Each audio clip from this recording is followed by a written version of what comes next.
Okay, so you're gonna come down, left hand, then right hand, forehead on the back of the right hand. And just take a second here. We're just kind of arriving to class.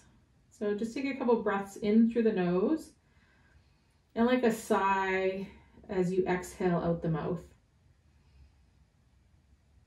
COVID time, so we're safe to exhale into the floor, into our own faces. And you'll do that a few more times here.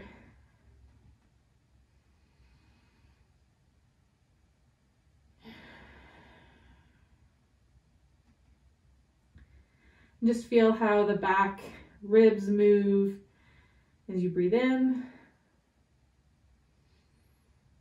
and as you breathe out.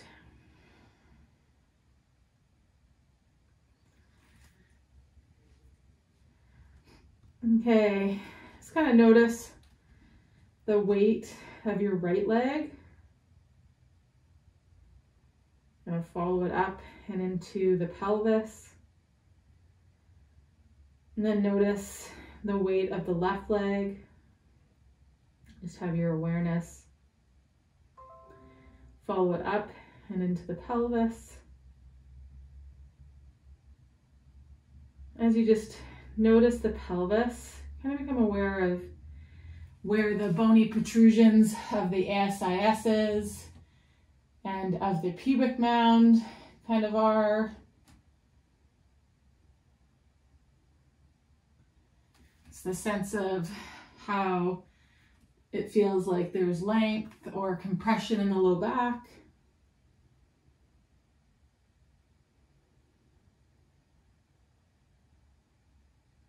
Notice your front ribs on the floor, your breastbone, your elbows and forearms. And then all we're going to do is just lift the head up. We'll just stay looking down at the floor, but you're just going to lift the head off the backs of the hands, kind of a couple of inches, and then lower it back down. And you're going to do that a few more times and just notice what you notice. Notice if the weight of the arms or the pressure of the arms into the ground changes. Notice if the pressure of the legs into the ground changes.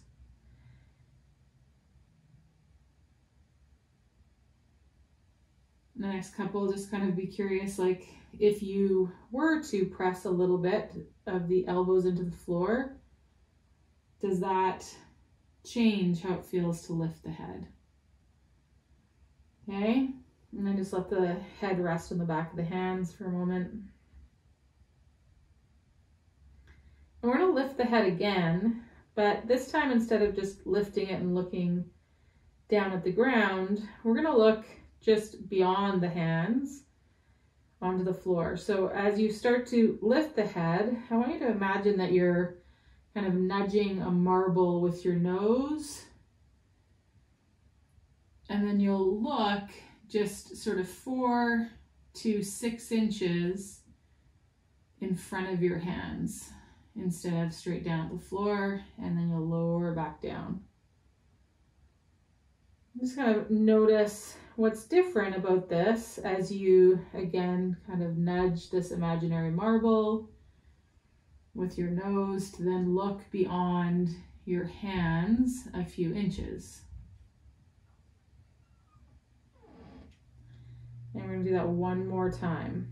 So again, inching the marble and just looking beyond your hands.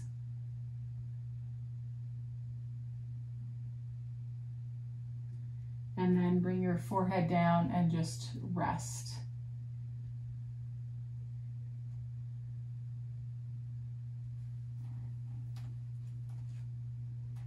So we're going to do that again, but we're going to kind of stop along the way. So we're going to lift the head and just look at the floor. And then nudge with that marble and look just beyond the hands.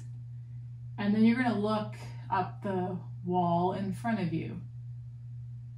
Or just so you're looking at, you know, what's out on the horizon in front of you. Just notice, again, what happens through the arms, through the legs, through the pelvis, through the rib cage, and you'll lower down.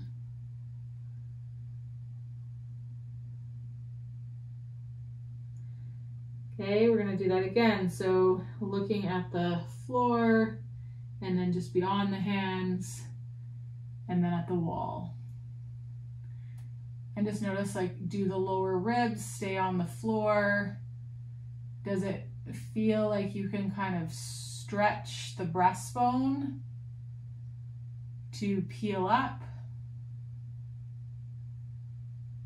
What happens if you press into the tops of the feet a little bit and into the elbows a little bit? Does that make it easier to be here or change how it feels? And then you're going to lower down, bringing the forehead to the back of the right hand. Let's take a second here, and we're going to leave the head down for a moment now. And what I'm going to get you to do is just lift your right elbow. And you might be trying to figure out or make sense of how you might do that, and you can bend your wrist. So you're just going to lift the right elbow, so you're going to extend at the wrist, and the shoulder blade moves on the rib cage, and then you lower that elbow down. Let it rest completely on the floor. Give the weight of that arm to the floor and that elbow. And we're going to do that a couple of 3 more times. And as you lift the elbow, I also want you to think of kind of it reaching away from you. So as much of an up motion, there's also this widening or reaching the elbow out to the right, stretching it out to the right as it comes up off the floor. Just notice with adding this kind of reach to the right with the elbow, what that does to the muscles around the shoulder blade as you lift the elbow up. Okay, we're just going to do that one more time.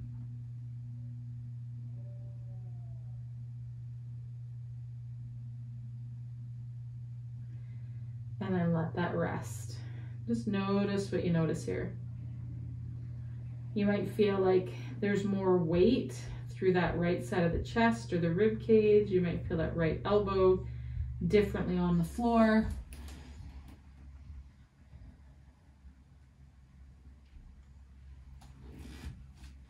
Okay, now we're going to lift the head and the right arm.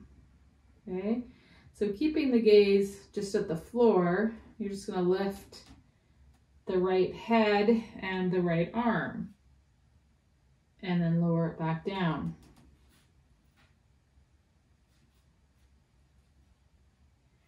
And play with, maybe instead of just focusing on lifting the head and the arm, what happens if you think about pressing the floor away with the right arm as you simultaneously lift the head and the right arm? I might have said right arm pressing into the floor, but left, sorry. So if you simultaneously think about pressing that left forearm and palm into the ground as you lift the right head and the right arm, just notice how that feels different than if you just try lifting the head and the arm, and then just rest.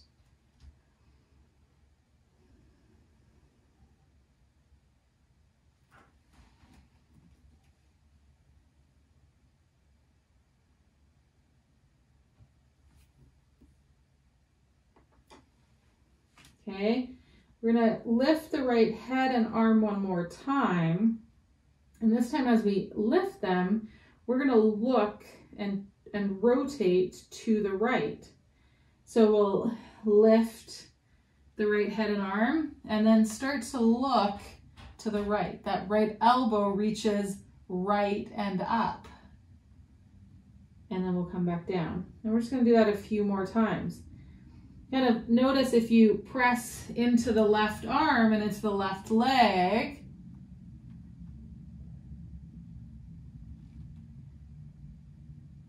and just kind of play with, like, what could the rest of your body do to make this lifting and rotating to the right easier, less effortful, more fluid, more interesting. And as you rotate to the right, feel how weight comes into the left bottom ribs, into that left arm. Lower yourself down and just rest. And notice your right half and your left half.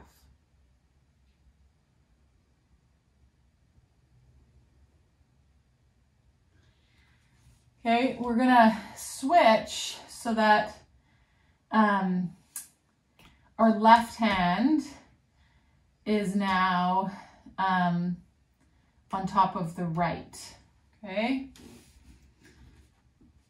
And you're gonna start with just simply lifting the left elbow off the floor.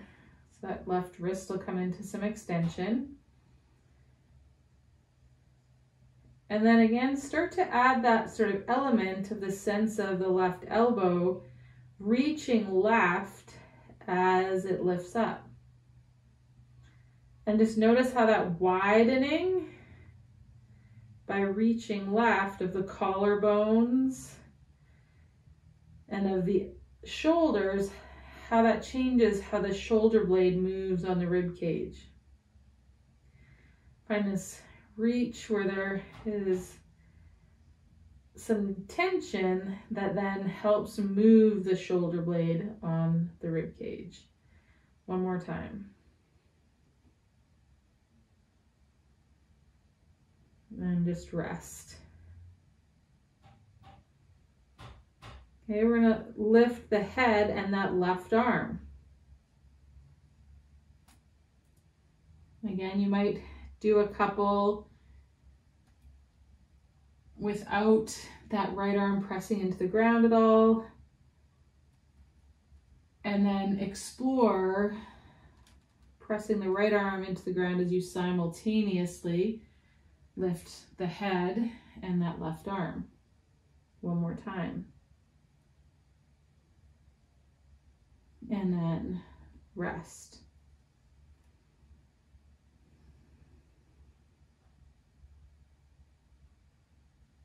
Okay, one more on this left side where we're going to lift the head and the arm and start to rotate to the left.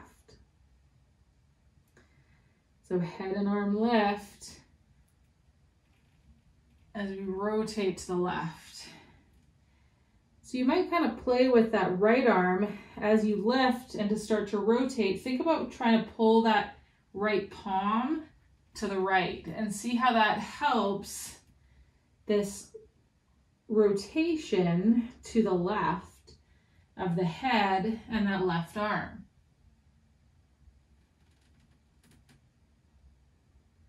One more time. And then if you push the right palm to the left, how that unrotates you and brings you back down. Just pause, notice what you notice. Okay, I forgot to do it on the right side, but we'll do it here on the left side. And then we'll go back to the right. So we're gonna lift both the head and both arms here. So head and both arms lift and lower. We'll do that one more time. Head and both arms lift and lower. This time we're going to lift and we're going to rotate to the left, bringing that right elbow down to the floor. And then looking at the floor, the right elbow lifts. Then we're going to bring the left elbow towards the floor and rotate open to the right. and then lower back down. So we're going to switch our hands so our right hand is on top of our left. And again, we're going to lift the head and both arms and rotate one time in each direction. We'll lift up. We'll bring that right elbow towards the floor, push it into the floor as we open up to the left, back to center, touch the left elbow to the floor, open up to the right, and release down. Just rest here.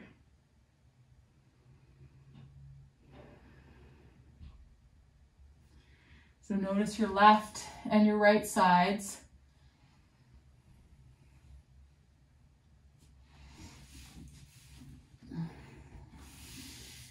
And then we're going to need our blocks. So we'll still be on our bellies, but we're going to bring our blocks down to the end of our mat on the lowest height. Okay.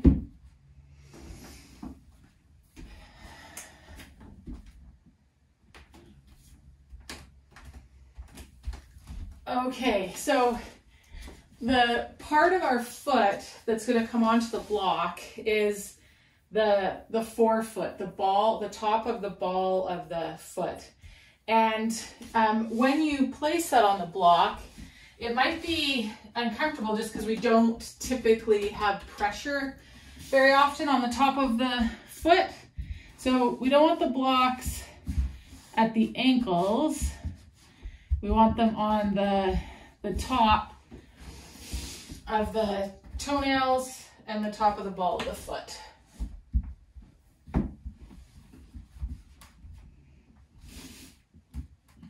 I'm taller than I thought laying down with my toes pointed. There we go. So you can just bring the elbows underneath the shoulders. We'll come into a bit of Sphinx pose here. And the hands can be towards one another. They don't have to be in front of the elbows.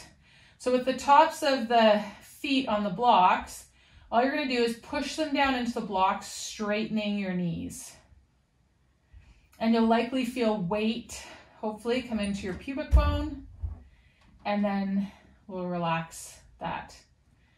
Okay, again, you're going to think of trying to kind of slide the toes along the top of the blocks and pressing them down into the blocks, straightening the knees, firming up the legs into some extension here. Okay, keeping those legs firm, we're going to move into some movements of the spine. So I want you to think about trying to draw the elbows and palms back towards the pelvis. And you'll feel how that will pull you into some extension. Press the ground away as you also pull, or imagine dragging the hands. And then you're going to start to push the elbows and the palms the other direction. And you'll feel how your spine moves into some flexion. Keep pushing firmly into the tops of the feet and the blocks. You might feel your abdominals kind of engage here. And again, now you're going to think of pulling the elbows and the palms towards the pelvis, extending that spine, pressing the tops of the feet into the blocks, moving into some extension. You'll feel how the shoulder blades draw down and towards one another. And then again, think of sliding the elbows and the palms towards the front of the mat or the wall. Keep pushing into the tops of the feet, and you'll move that spine into some flexion. You'll feel your shoulder blades broaden. You might feel your abs engage a little bit. Okay, and then release that, release the legs, lower all the way down, and release the feet onto the floor, and just notice what you notice here.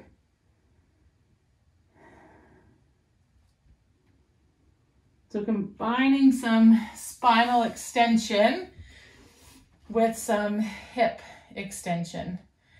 Okay, we're going to bring the tops of the feet back onto the blocks. If you